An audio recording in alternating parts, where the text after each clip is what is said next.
Stellar. Yeah, but we had to kick Jonah out of his hangout. Yeah. Jonah's just too popular. Well, I know. Jonah is very popular, but a lot of what we find that we have to kick the actor out more than we have to kick the fan out. And That's so, so funny. If everyone's having a good time, right, and you have 6 hangouts, and they just go over 60 seconds, 2 minutes. Well, that's 12 minutes of my life that I have to figure out like how I'm gonna. So Yeah. There's a lot of computers. I had my phone. I've had to go to make my phone the 4th device that hosts somebody for a hangout. So. That's great. The hangout, it's real. Fernando, welcome to the party. Jordan, good to see you. Oh, for a second I was like, is Jordan commenting on both Facebook and YouTube? But he is on because we're streaming to both platforms right now. Okay. I'm looking at getting. Somebody asked specifically for the Goblin Slayer event, like, can you stream this on Instagram? So I have to see how much more a month I have to pay to upgrade. Because the next upgrade tier, I feel like I can stream to 6 platforms. Dang. So we could add like 2. I know, right? It's like these are the decisions in the zombie apocalypse. So like, how many platforms will I simultaneously stream to? All of them. Oh, I know, right? If I would, okay, that's gonna be. I'm gonna wait till Jonah gets there for my first question. So while we wait for Jonah, who's probably going to the bathroom in between his hangout and let's just be honest. For those of us who have ever seen Jonah stream, we know he's going to the bathroom right now. The free stream is our way to hang out and have a good time with you. The questions. It's not that we don't love you. It's that we want them in VIP. So VIP will be in an hour and a half from now. And you just get into our private Facebook VIP group. To qualify for entry into the private, you buy any item. Buy an autograph from Kira, hang out with Phillip, personalized audio or video from Jonah. You can literally buy any item from any of our guests, and that will get you VIP access. We have our team that's hiding behind this wall of metal that will check and double check and get everybody into VIP. Shiny wall. I know, right? We started out doing our own original art at shows, and then lawyers came by and they liked us, and we figured it out. And What's up, Jonah? See, you guys have like cool names. I should have put mine as like Yoshikage Kira or something. Okay. But yes, do it. I guess I can't change it now. I don't know. They just told me in the new update I was allowed to change it. So let me see. Wait, I think I can. Hang on. So. Oh, you can on your side? Okay. Yeah. I know it told me that was a new feature in the new StreamYard. Shit, I'm out of water. Hold on. Sweet. Okay. So yes, everybody, welcome to our JoJo's event. Hello. It will be as crazy as JoJo's is. Aww. Yes. Got a special guest here. What's his or her name? Jareth. Jareth. Nice. Where do you get Jareth from? From David Bowie's character, the Goblin King in Labyrinth. Yes. Of course. Super popular. Perfect. He's like, why did you wake me from my nap? Says every cat anytime you bother a cat. All right. So, Kira, tell us your origin story. How did you... So you're a gamer girl. I watched you do a panel from 2017 where you cosplayed 2B, and you were in cosplay for that panel with the voice of 9S. And it was very clear you're into video games. So, like, who got you started? What console was the first one you picked up? Tell us your origin story. Okay, well, I didn't start gaming until I was like a teenager, so I was kind of late on the bandwagon. You know, like I was an only child, so I didn't really get to grow up playing video games with siblings or anything like a lot of my friends. So I guess I got into games in like high school when I started playing fighting games. And the first fighting game that I was ever introduced to was Soul Calibur. So later, the fact that I got to be 2 voices in Soul Calibur just blew my mind. Yes. And then I used to play competitive Smash and stuff. Like I still play Smash, but just like filthy casual. Harder core than I. That's for sure. So what Yeah. did somebody introduce you to Smash? Like, how did you come to the Smash universe? I think so. Like it had been a while, but you know, I just kind of got involved in the local competitive scenes at the time and back in my hometown and stuff. But was there like you just one day you're like, that's it, I'm going down to the local internet cafe and I'm going to smash all of these boys until they crack. I wish I was that good. Let's be real. So who do you main in Smash? So in Smash Ultimate, I main Ridley and Zelda.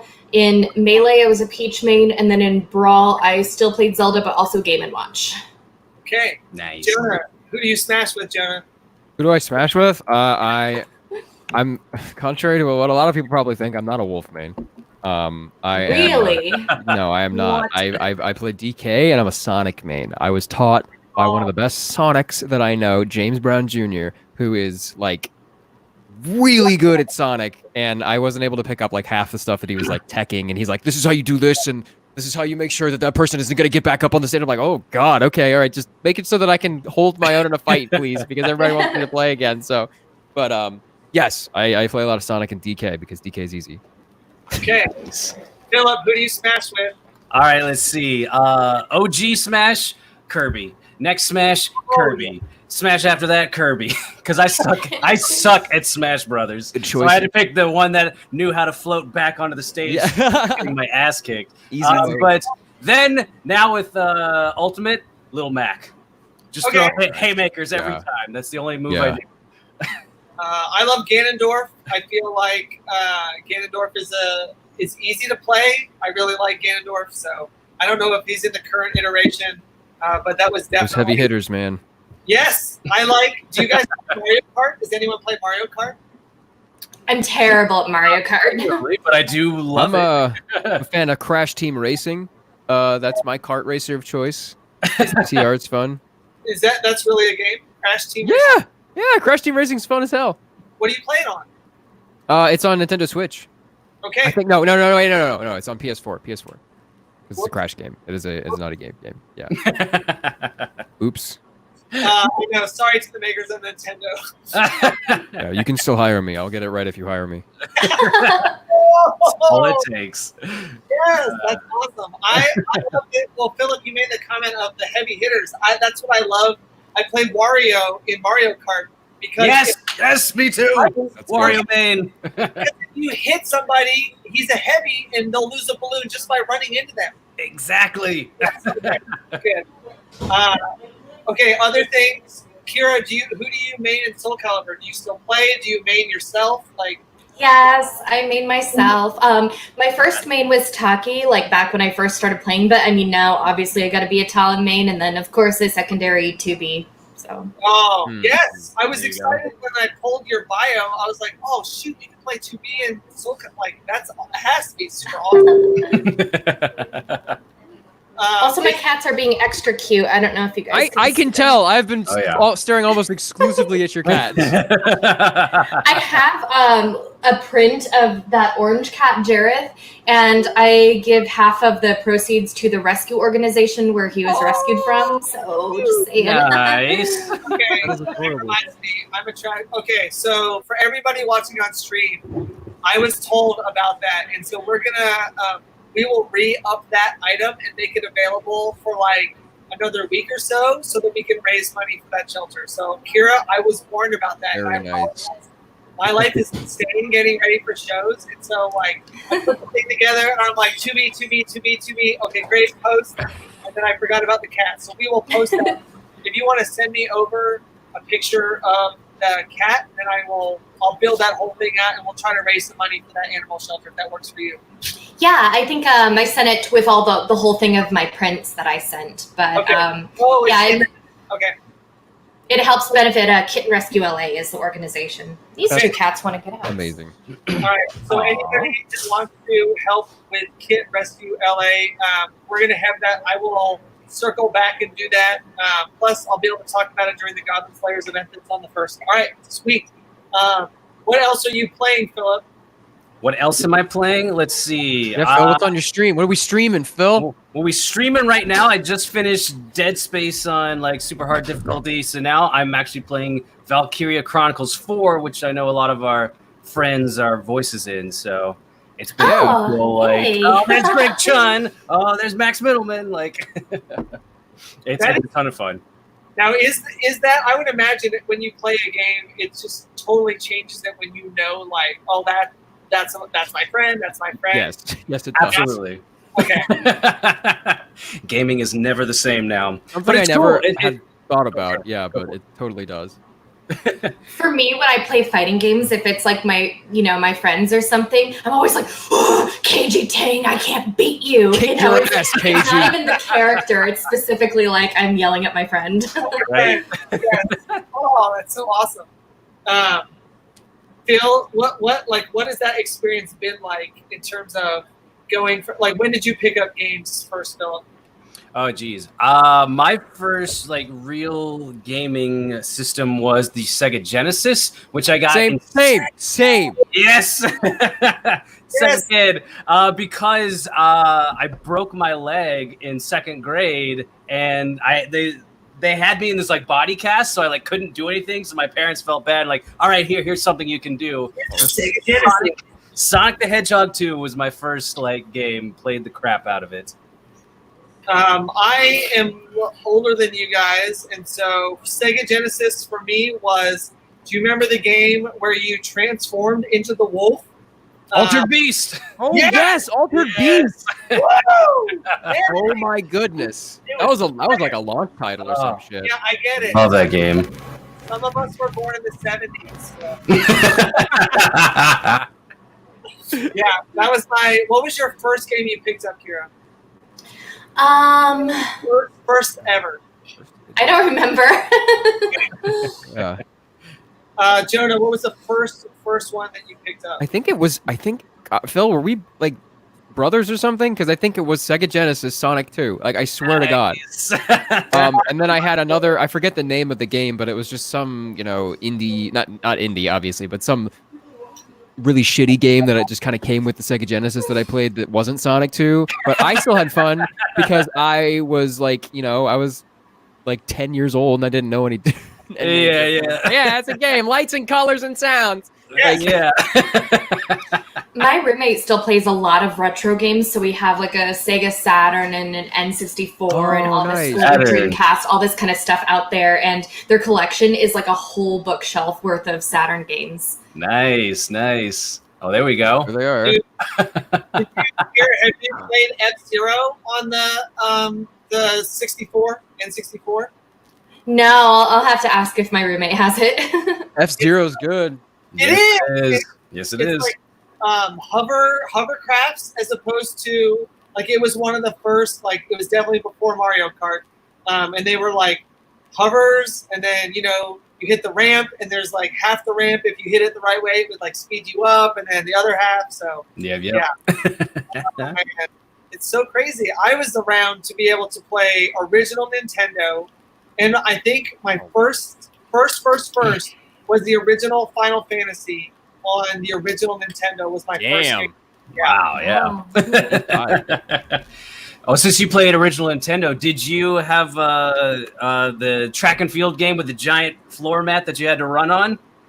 Oh my God! I forgot that was a thing. But I did have Duck Hunt with the orange. With the gun, the light gun. Yeah. I was like, what? When Duck Hunt was announced for Smash? It seems so like out of nowhere. We all want revenge on that dog laughing at us. Yeah. Man. Yeah, it still had the gun had a cord on it. Like, the technology was so old. Like, you could only get so far away from the TV, and I'm like, this doesn't really feel like I'm shooting. This is yeah. Oh man, it has come. Because Jonah, don't you stream freaking in VR? Like, how in VR? Yeah, I do VR streams all the time. How realistic is that experience? It depends on what headset you get. I have a Rift S, which honestly in a quarantine to get was like stealing the Declaration of Independence. It was a time. But I managed to get one, and the lenses on the inside are LEDs, so it's a little bit easier on your eyes than like an LCD screen. And the fact that if you get like a Valve Index, you really are immersed because like your finger, the controllers are like mounted to your hands, so you can open your hands all the way and it still stays connected. You just have to move your fingers, and it individually moves your knuckles as you move inside the game. Yeah. That's crazy. Sounds Granted, legit. the Valve Index is like $1,200, and I can't drop that kind of coin on a game console right now. But the Rift S is great for what I want to do. It's light, it's fast.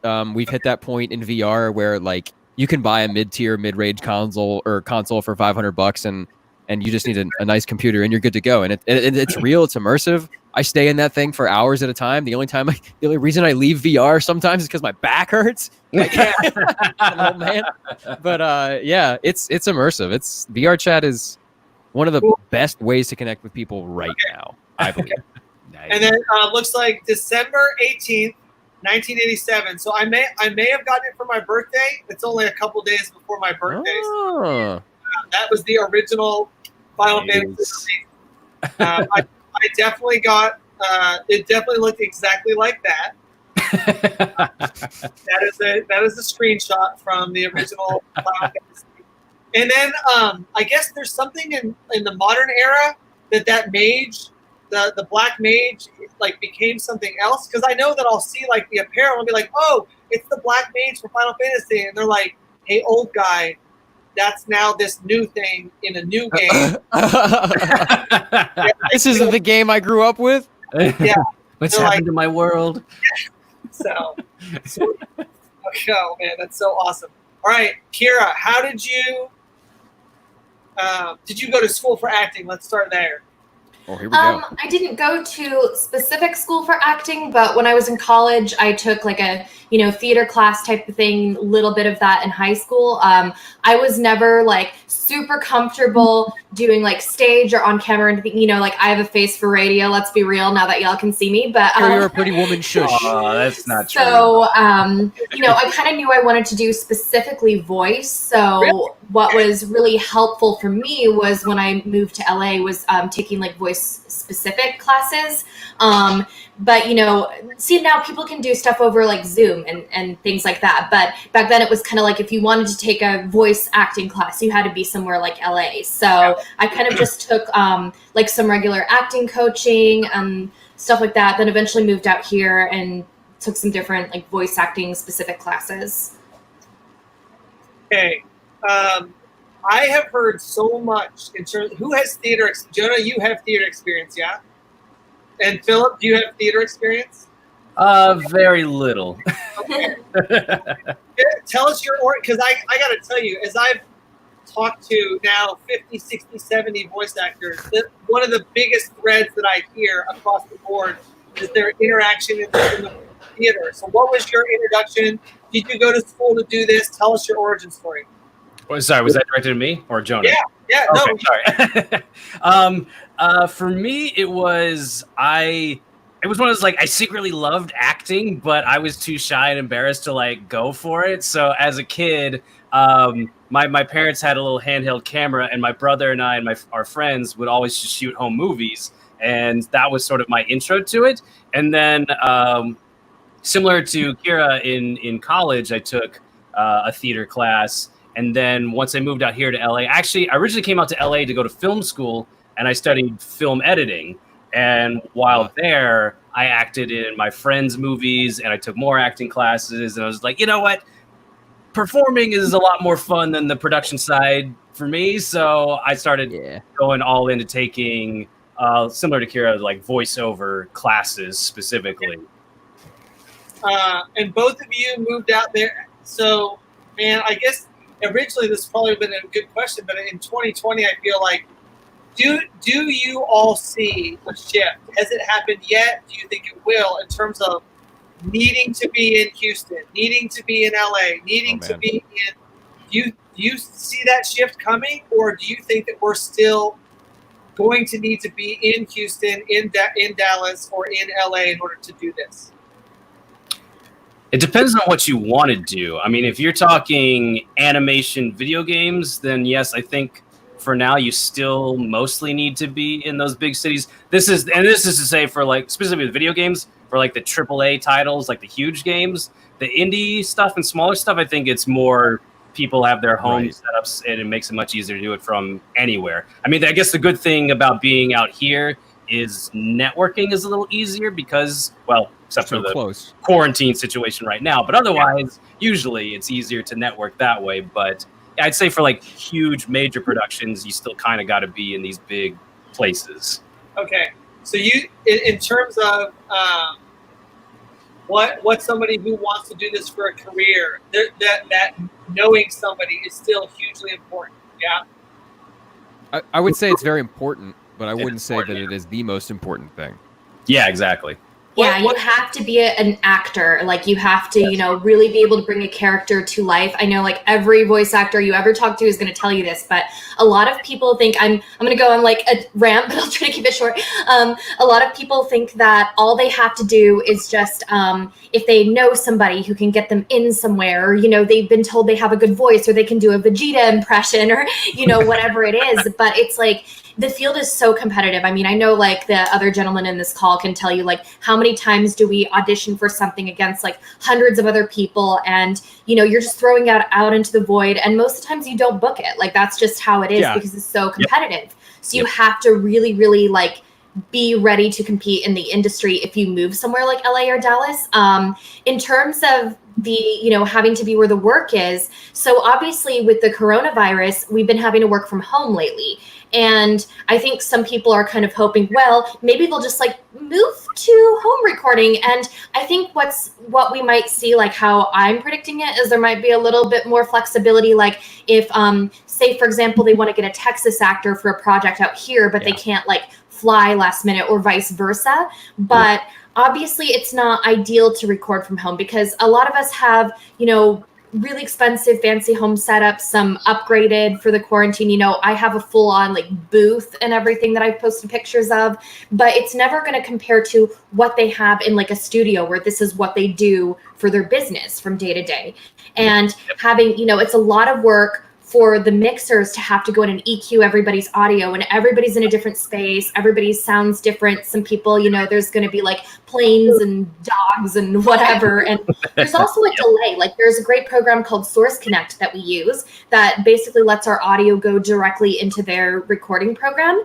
But there is like a delay, and it's surprisingly easy how well we've been able to make dubbing work from home during the quarantine. But I can't see them being like, yeah, we're cool with this just being the new thing. I think they'll want to get us back in as soon as it's safe. It's a neat experiment, and it's really nice to be able to know that, okay, now we got that out of the way. If we ever come into anything like this again, we'll know how to approach it. But I have been doing remote sessions for 3 weeks, and I can tell you straight up, they aren't getting as much done as they would in a studio nearly as quick. Yeah, absolutely. I'm pushing like 10 loops an hour, which is like losing people money hardcore. And it's not through any fault of my own. I know what I'm doing mechanically. It's just like, you know, we got to make sure your sound is clean. We got to make sure this hum is gone. We got to make sure we have to troubleshoot for an hour, and then we get to the rest of the session. And by the time I'm like warmed up and ready to go, and I'm in character and like things are cooking, the time's up. So we've had studios. I've had studios come into my inbox very, very, very touchily, like, hey, so if we opened up the studio for a day, would you come in and like do like 4 hours? Because we want to get a lot of stuff done. Yeah, we want to get a lot of stuff done, and like we want to get the studio open for a day this week or whatever. And you know, that's kind of touchy for a lot of people. And so they do want to. They're slowly like, all right, this is fun, but I'm glad we got this taken care of. But we're gonna try and get back to work as quickly as possible. Yeah, it also requires that everyone has solid internet connections, because if that drops out, so many times I've had that. It's like, do it again. It dropped out. We got to record that again, and just like do a line 7 times in a row because sorry, the internet dropped. We got to do it again. So everyone's I had to call my ISP to troubleshoot at Me first. too. And then they sent me a new router, and now my internet's worse. Like, I feel like the productivity, I think, is something that, as an outside observer, they're just not familiar enough with the process to know that, like, how much more you can get done in a session. And if you've ever spent, Damon Mills, for instance, is an amazing example of somebody who, dude, his additional voices credits are like it reads like a book. Yeah. If you're in the studio and the director's like, "Hey, I need somebody to come in here," and yes, then you book work that way. And so I think just by being in the studio, you get little tidbits, and the fact that this isn't a studio. This is where I record everything. In addition to that, I'm moving soon, and the place where I'm moving doesn't have a very nice acoustic environment. Yeah. So like, if we keep doing this, I'm gonna have to buy carpet, and I'm gonna have to like install carpet in my new place, and I'm gonna have to put panels up, and like a lot of like, extra things that I normally wouldn't have to do if I would just drive to the studio. Now, have any of you guys have they got to the point where they're cleaning the whole studio, getting everything like into a clean space, and then have you come in and record, and then they clean everything again, and then a few hours later, are we to that point where you've seen some? Yeah, it's we're right on the cusp of it. Some have said they've started doing that, where it's like, wipe everything down. Someone comes in, like no contact, only the engineer's there. The director is, coming in over the internet, and then it's separated by like, 3 to 6 hours. Sometimes it's even, all right, one a day. Next day we're bringing our next actor, Yeah. But there's just literally so much more productivity when you're not waiting for the internet. It's exponential. It's crazy how much more you get done in a studio. And I've had several studios that are like, okay, so what our reopening strategy is every day this week is going to be a different actor. And they're going to go in for the entire day, and they're just going to record that one actor. And then at the end of the day, they're going to wipe everything down, sanitize it, put the UV lights on it, whatever they need to do in order to sanitize the microphones and stuff. And then the next day, another actor comes in. So they know it's just been this one guy for like 5 hours or whatever. Yeah. So. Yeah, we when we did the audiobooks for Colorworld, that was like the first thing that my sound engineer's like, dude, they're all recording from different places, aren't they? Like the first thing, it has to sound. I mean, you guys get it. It has to sound like everybody's together, and that's another thing that I feel like at some point bands have this like light bulb go off, and they're like, wait, you've never met the person that's your love interest in this thing, and you're like, yeah, never. It blows people's mind when they find out that like me and Kyle McCarley, when we were recording Near, it's like we weren't hearing what each other was doing at all. Yeah. I love that moment in the panel, Kira, when you're like, when they put it all together and like you saw that moment, and you're like, it like just broke your heart. I just started crying because it's like when you're recording, what you're seeing is generally just like bits and pieces of what your characters wireframe models. Yeah. But then it's like when you see something together and it's like all the music and all the sound and everybody's voices are in, it's like, so it's a different experience. Yeah. Absolutely. And I think that's what, and not that people shouldn't pursue their dreams, but I think the finished product almost makes people feel like some courage that maybe they shouldn't have, and that like you have to understand that you in a box by yourself with the director and a sound engineer with the microphone, like you have to be really freaking good. Like you have to be an actor, and if there's no acting, like you're done. And one of the reasons acting instinct is so important is because you have to be able to cold read if you want to do voice acting that's in vital. studio. That's like, if you don't know how to do that. Yeah, like I remember people being all surprised when they found out that like the Final Fantasy actors didn't have their script in advance, and all of us are like, that's normal. Like we never really get that before we go in. It's just kind of like we go in, and sometimes we don't even know what the project is or who we're playing when it starts out, and then they're like, okay, here you go, you're playing. This is what the character looks like. All right, try a few of these lines. You don't get time to be like, I'm going to break down the character and do this. So that's the kind of stuff that you do during your training so that you can just kind of do that in your head in a split second. Yeah. Jonah, go ahead. You had a really strong reaction when to cold reading? Yeah. I get the same reaction from people where it's like, what do you mean you don't memorize your script? And then they're like, okay, well, you don't memorize your script and you get it right in front of you. How do you go about like actually cold reading things and making it sound real? It's just honestly muscle memory. It's a lot of doing it over and over and over again. I used to mock. I played a lot of League of Legends in college, and that was around the time where I'm like, okay, I can apply my acting chops to like a voice acting career. and I would just mock League of Legends characters like as I played them, and that's how I got my like cold reading skills down. I would mock video game I probably mocked you, Kira, a couple times.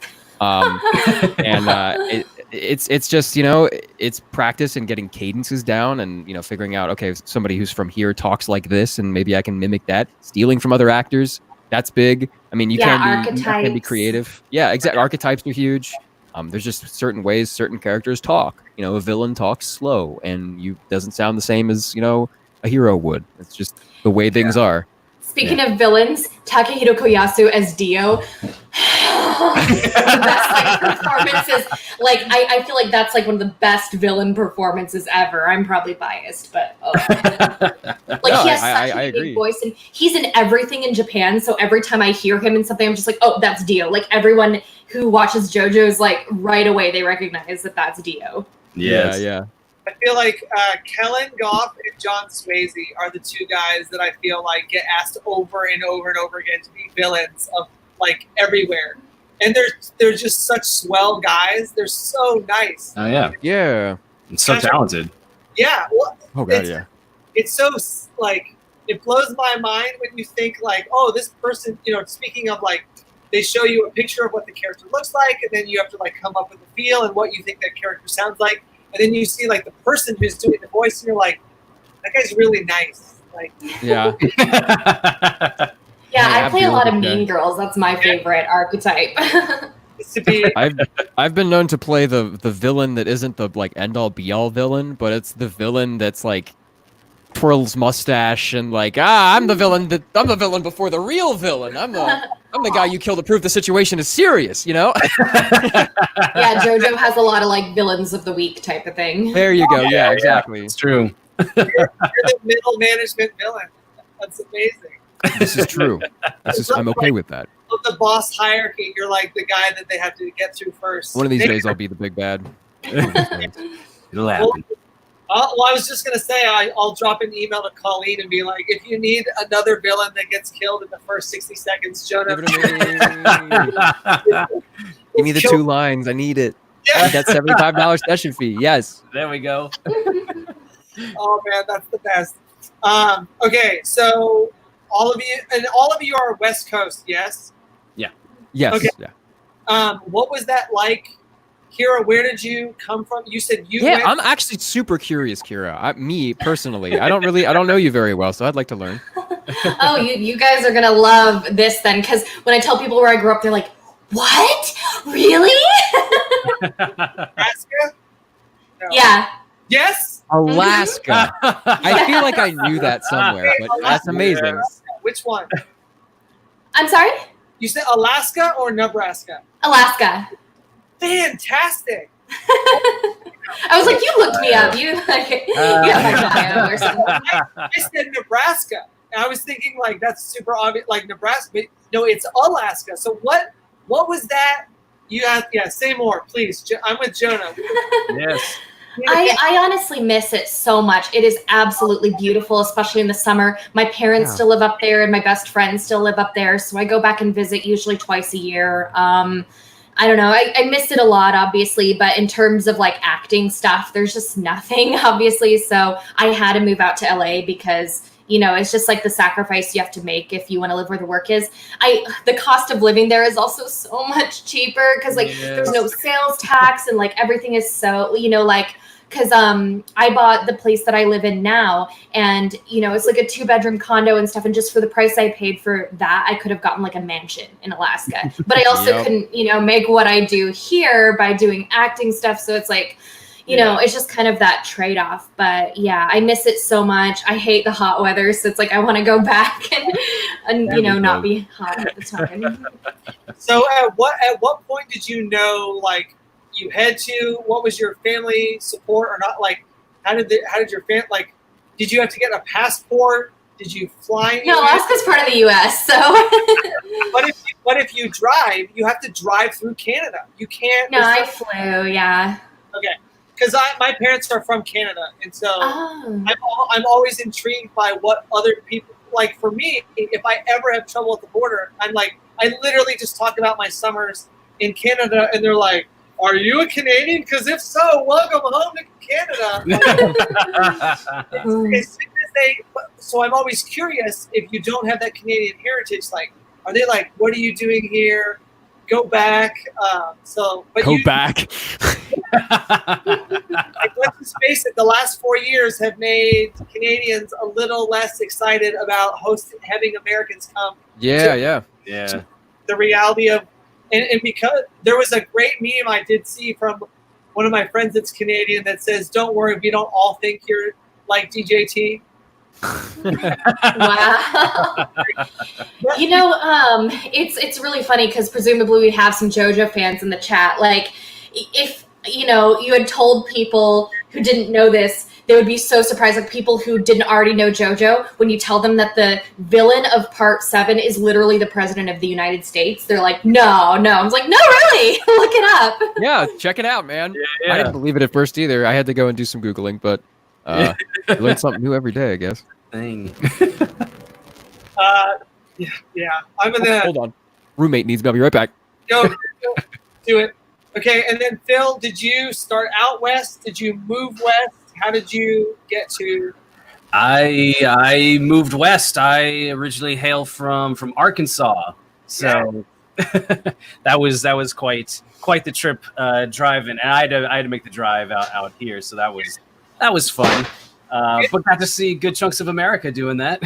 Well, we used to do 100 shows a year in 30 different states before the zombie apocalypse ended. What Colorworld did.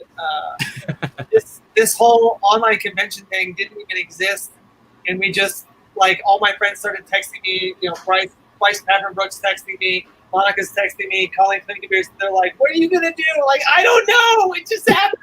Like, I had 10 shows in March, and then all of a sudden they were all gone. They sent my team in Texas at Permian Basin.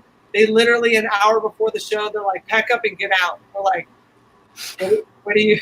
Yeah, it was it was crazy. And Kira, same thing. We used to live on the coast, and we sold our house and moved to the middle of the country, and it's half price or a third price.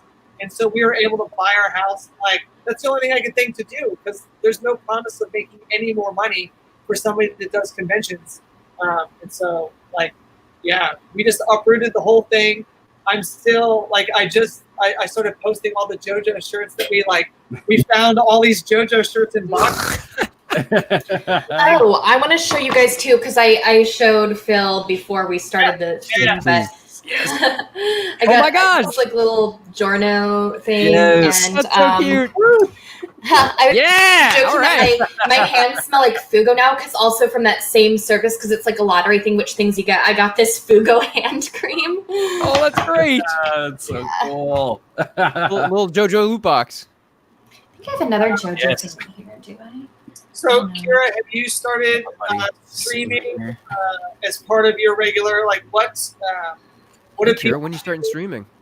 Because I have a Mac, and so it's not, like, really easy to stream. Because Casey, my roommate, streams and has, like, you know, like the capture card and everything, but it doesn't work on my computer, so I'm just like. We need to get you a computer, Kira. Yes. Because I want to stream, like, Animal Crossing and. Oh, you just need to Smash. switch the card. Yeah, that's easy. Yeah. So you're saying, Jonah, you really can't stream on, like, this is my 27-inch iMac. Like, I mean, I'll say, okay. So a lot of people probably just started following my streams this year for obvious reasons, but I've been streaming for about 5 years. This is a job that I had, a part-time job that I had before the whole Beastars hit the fan, and I started streaming on my iMac. I started streaming on a 27-inch editing iMac that had, like, the really big graphics cards and stuff in it, just to make sure, because I didn't have money for a regular, like, a gaming PC. So you can do it. It's just not the best. You have to partition your hard drive, and you have to basically turn your iMac into a PC. But I would strongly recommend just buying a PC, because there's a bunch of places that will get you a streaming PC for bare bones, exactly what you need. But it's not impossible. You can do it. I did it for 2 years. So what is it that is so different between the Mac and the PC as far as streaming goes? It's a lot of software proprietability. A lot of things are just for PC. There's not a whole lot of Mac ports. You can play League of Legends and Overwatch pretty much. That's about it. And then anything you see on Steam that works on a Mac. But if you want to make sure that you can play everything, you get a PC. That's why I just kind of went ahead and defaulted. And you know what sucks though? Please tell me. I work mainly on my streaming PC. I do everything on my streaming PC. I record auditions, I edit, I do videos, I do everything on this PC. But when I get people in for remote sessions who have to like use my PC, I have like 3 monitors and like this is a battle station almost. And people get on and they're like, all right, so you got a really nice PC. Your specs are kick-ass, but wait. Oh, shit, this is a Windows machine. Oh, my God, I don't know what I'm doing. And, like, the engineer that's, like, taking control of everything is like, what the hell? How do you do, like, can we get your bit rate to change? And I'm like, dude, give me, like, 5 minutes. Just tell me what you need me to do, and I'll take care of it. But I don't know what they're doing because they work on Apple products all the time in the studio. So, hilarious.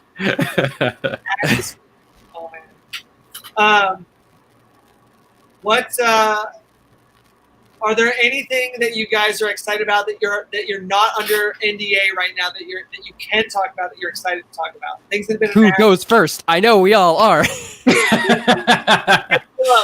what's the thing that you're allowed to talk about that's coming up?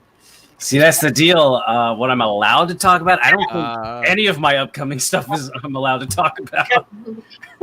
Video game or anime? Can we say if it's one or the other? I'll say for me, video games. Okay. Kira, anything that is on your upcoming that you're allowed to talk about? Well, something that recently came out that new episodes are coming out and it's kind of ongoing that I'm really excited about is Tower of God because I play Yuri, one of the main female characters, and she's so much fun. And it's just like a really good show. I feel like everybody should check it out. Okay, Tower of Tower of God. Where can we see it? It is on Crunchyroll. Okay. And you can watch it either in Japanese or English. Obviously, the English episodes are a little bit farther behind, but it's still, I think it's like the first 6 episodes or so of the dub are out. Okay. And then, Jonah, what are you allowed to talk about? So there's a little game called Dying Light 2 that's supposed to be coming out this year. Got delayed a couple of times, but I've always Aiden Caldwell in Dying Light 2. That's exciting. It's big. I'm still doing some work on it, and I can't wait to see what happens there. They keep a lot of it under wraps because they're in Poland, and they are a AAA game studio, so I can understand why you would want to keep that stuff secret from even me. But also, this is not technically under NDA, and I can still talk about it. The Trails of Cold Steel 4 is getting localized, and that's coming out at the end of this year, I think, at some point. I don't really know exactly, but I think Kira's in that. Are you in that too? Yeah. Mm-hmm. Okay, Kira's in that. Very cool. I play Randy Orlando in that. That's going to be fun coming out. And I got other things, but I can't talk about them because. Okay. So, in terms of Kira, I've been told that your knowledge of JoJo's is vast and extensive. I hyped you up so hard, Kira. Don't fail me. So I was watching, and I felt like, for me, JoJo's is hard. I don't know if anyone feels like that in terms of like, I feel like you need an entrance test to be allowed to watch JoJo's. And they give you like a bunch of definitions, and you have to like write the answers to them. And if you don't know, then you're not allowed to watch. I felt like I understood that everyone's power was operated or driven by hormone. And the next thing I know, no one said hormone ever again. And all that sounds like JoJo's. It's like everyone stands. Like, what happened? What did I miss? Why am I so dumb? Like, what did I miss? Well, stands show up for the rest of the series. So once you understand stands, then you're pretty good. There is something called the spin that you see in part 7, but you don't have to worry about that for a while. I think it was just probably the limits of what Araki could do with Hamon were only like so much, because it's kind of like, okay, here's how this power works. Okay. All right, we had 2 whole parts where we go through fighting these vampires and these pillar men and stuff like that. But, after that, it's like kind of have to keep it fresh. What are you going to do? Okay, here's this whole stuff. Oh, Joseph gets a stand and all this kind of stuff. So I think stands really revitalized the series and allowed there to be almost infinite possibilities. Because I joked with someone in an interview the other day that it's like, as long as Araki can keep thinking of new abilities and listens to more classic rock albums, he's never going to run out of stand ideas. It's true. So is that like, do we pretend that Hormone didn't exist, or like at any point were we told what happened? How did we get to? How do you get a stand? Is it hereditary? That was the other thing I was unsure of. Like, all of a sudden it's like, and Dio took the body of a Joestar and now he's back. And I'm like, I swear I saw him. Well, generally the way you get a stand is you get pierced by the stand arrow. And so if the stand arrow hits you, either you die or you gain a stand. And sometimes it doesn't really discriminate with who can get a stand sometimes, because in part 4, you see a literal rat that gets hit with the arrow, and the rat has a stand. Who's firing the arrows? Well, there's there's different ways that there's a piece of the arrow, in part 6, the way that Jolene gets her stand. I mean, you see it in the beginning, so I don't think it's really a spoiler, but her dad Jotaro obviously gives her this amulet, and it's got a piece of the stand arrow inside. She cuts her hand, and then she starts developing her stand abilities, and she's like, okay, what's this? What's going on? Okay, so there's not like an Icarus character that's like, let's see if Stand for you. Stand for you. Yeah. I mean, you sort of see some of those characters, but okay, because I felt like I was watching, and then they're they uncover the coffin from the ocean, and we're like, oh look, it says Theo on it. I wonder who's Theo inside, because it says his name on the outside. And, the next thing I know, they're talking about stands, and I was like, I don't think I saw the transition. And then I kept watching more and more. I'm like, why does no one use Hormone? Where did a Joestar get a stand? What hit them? Is there only one arrow and it just keeps getting broken and people are throwing? I mean, there's a whole lore behind it if you want to read into it. Okay. I can do it on my own time. I have a question. I'm genuinely curious for each of you, including you, Brad. Characters aside, what would your personal stand be?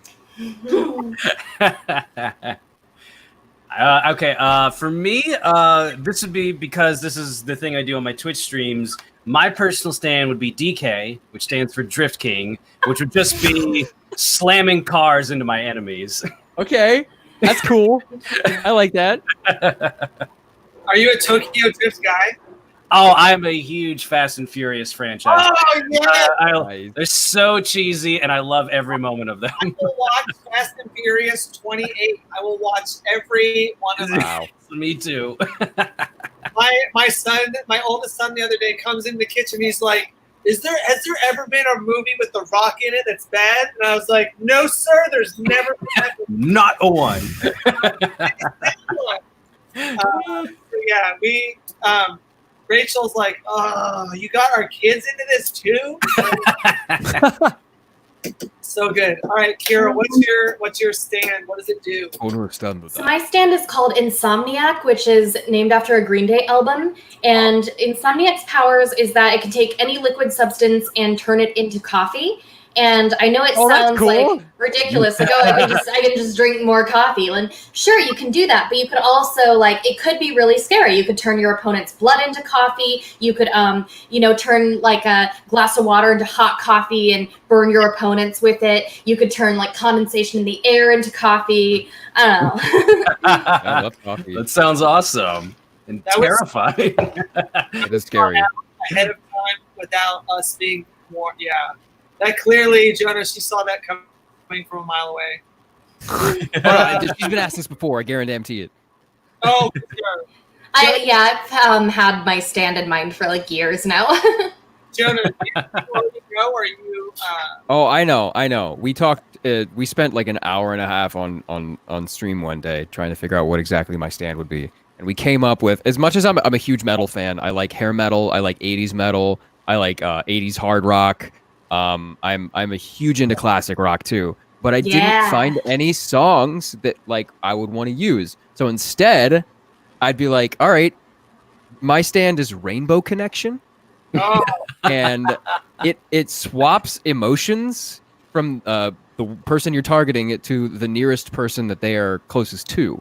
So you can have like a stoolie or something swap emotions with their like with the evil person or whatever. Somebody who's super,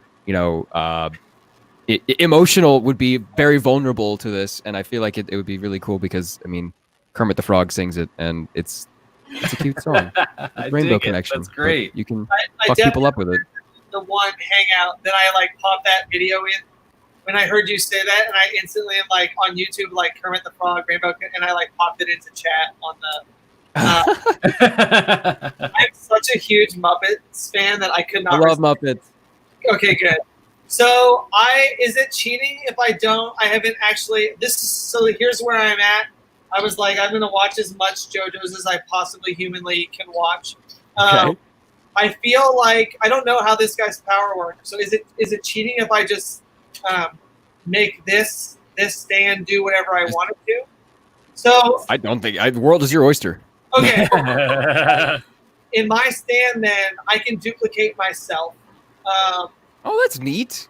And there's obviously, I guess when I run, are there limits to stands, Kira, like there was to Harmon? Well, the stands kind of have different like specs. So if you read the manga, and I think actually they do it in the anime as well. It shows like certain things like the range of the stand. Like you have some long range stands and then like, you have like close range stands, but the close range stands tend to attack harder. So you can just like and stuff like that. Or you have some like automatic stands where the user doesn't have to be right there. Like you see, stuff for example like sheer heart attack where it could just kind of like move on its own accord and things like that. So basically there was one stand in the JoJo universe that was considered too OP and basically had to be written out of the manga. Damn. Which one? Does anybody know in the chat? No, I have which no one idea. I'm talking about? Yeah. If anybody in chat knows, here's your ultimate test, chat. We'll see when that comes up. And then Jordan, I'm with you. As soon as Kira said Green Day, one of my favorite songs is Sometimes I give myself the creep. Yes, Basket Case. That was one of my first favorite Green Day songs. Okay, thank you. So freaking, I was in high school when Green Day. Yes. I used to like wear Green Day shirts all the time in high school. And, like I wanted to be in like a Green Day cover band. So freaking. Yes. All right. Is this? Is that the answer? Do you probably know the answer to the question you asked? I don't know if Yes, Misokatsu got it right. Okay, so Purple Haze is the stand. So that's like literally why Fugo left the gang was just like, and you know what? I was talking about this before the chat started, but Purple Haze's ability is even scarier considering what we're dealing with right now with the coronavirus. Okay, so my stand, Jonah, I'm able to duplicate myself, and before I do so, I can examine my to-do list mentally, and then I would have a really cool catchphrase. And when I say the catchphrase, my stand I'll duplicate myself, and my duplicate self will do those things on my to-do list until they're done. And then I would be able to do that up to 6 times. I can create 6. Yeah, cool. Nice. So that's my stand. Your stand is Borrowed Time by John Lennon. And it is interesting when you see the stands that involve like specific numbers of things, because there is a stand in part 6, for example, where if the stand attacks you, you can only remember a certain number of things at a time. And so Jolene has to like write things all over her body to try to remember because, she can only otherwise remember like these specific things, and she can't remember who the enemy is and stuff like that. So I actually want to cosplay that version of her where she just like writes all over. Oh, that's so cool. What got you? So you do that a lot. It's probably one of the impressive things in studying you from afar is that what got you into cosplay? Was it just natural? I've been into it like as long as I've been into, like the anime and voice acting stuff. It was just kind of like I liked all facets of it. And like, you know, come to think of it, I feel like part of the reason that I like cosplay is because it's almost, this is going to sound weird, it's almost like a form of acting in a sense, because you are portraying another character. And I'm also just like really into makeup and stuff like that. I know you guys can't see like my vanity and stuff, but I've got like so much makeup and stuff here. It's like crazy. So, you know, I think like that's another excuse for like creativity and stuff. Cause I'm very creative, but like I can't draw or anything like that. So, I don't know. I guess it's just like another way to kind of be creative, and it helps with my confidence. Yeah. To be honest, we were really scared of cosplay when we first started doing shows like 5 years ago. We're like, do you have to get a license? Do you have to fly to you don't need a license to cosplay. You have to talk to someone at the convention, and then you're allowed to like, I literally had no idea what the like. Well, because apparently it's like that in Japan. Like I hear that I've never been to a convention in Japan. I just like went to visit, but apparently at the conventions there, you have to like change in a separate room, and you have to like register. It's like so different from here, where everybody just goes on the train or whatever. Yeah. My favorite are like when they're in character. I love cosplayers that stay, and they're like. Deadpool cosplayers to me are some of the best. They have to. I feel like that's an unwritten rule. If you cosplay if you have a Deadpool 1 like morph suit on, you got to do some weird shit. As long as like everyone around you is cool with it, because I feel like please be comfortable. Please don't be too weird. People who are like, well, I'm just being in character if I do this or that, and it's like, okay, but there's limits of that, you know. Have a zone, man. Have a zone. Stay out of the zone. Mm-hmm. Yes. So for me, consent is like a baseline. So I don't even entertain things that violate anyone's consent. But I used to cosplay a lot actually, and the only rule that people would I cosplayed David the 10th Doctor. I cosplayed Ezreal from League of Legends. I've cosplayed Jace from League of Legends. I've cosplayed Prince Anduin Rin from World of Warcraft. A bunch of stuff. Yeah. Nice.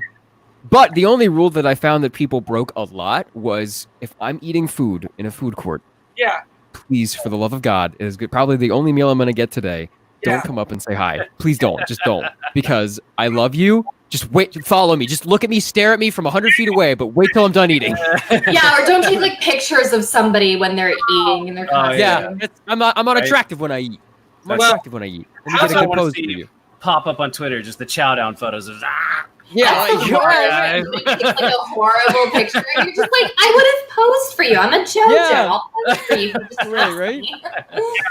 I'm a big fan. I don't want any pictures of anyone that you haven't asked. I don't really care what. Yeah.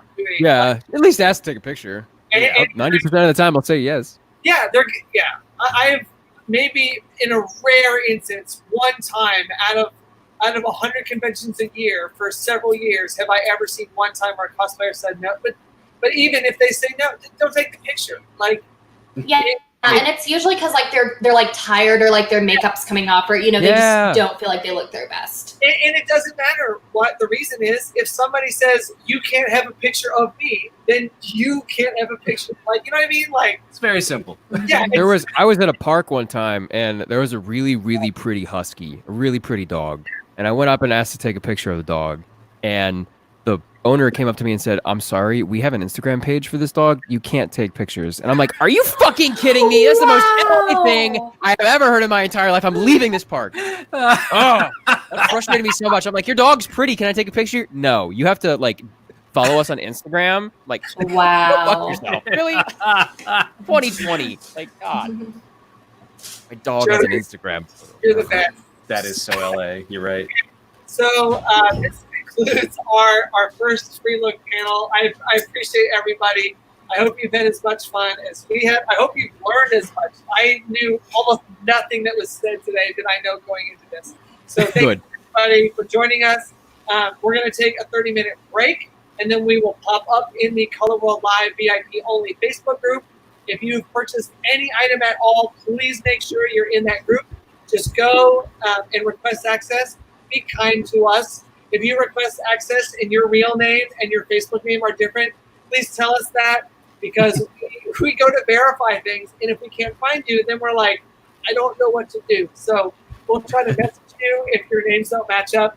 But thanks everybody for joining us. It is not too late to get into VIP. You have 30 minutes to go see Kira, see Phil. I almost called you by your JoJo's name. Phillip. Jonah. See Jonah. And then remember, all we're doing in VIP is your questions. So please bring as many questions as you want, and we'll stick around and answer all those. Thank you, everybody. You guys go get watered up, take a bathroom break, and we'll see you in VIP. Thank you. Yum. All right. See you guys.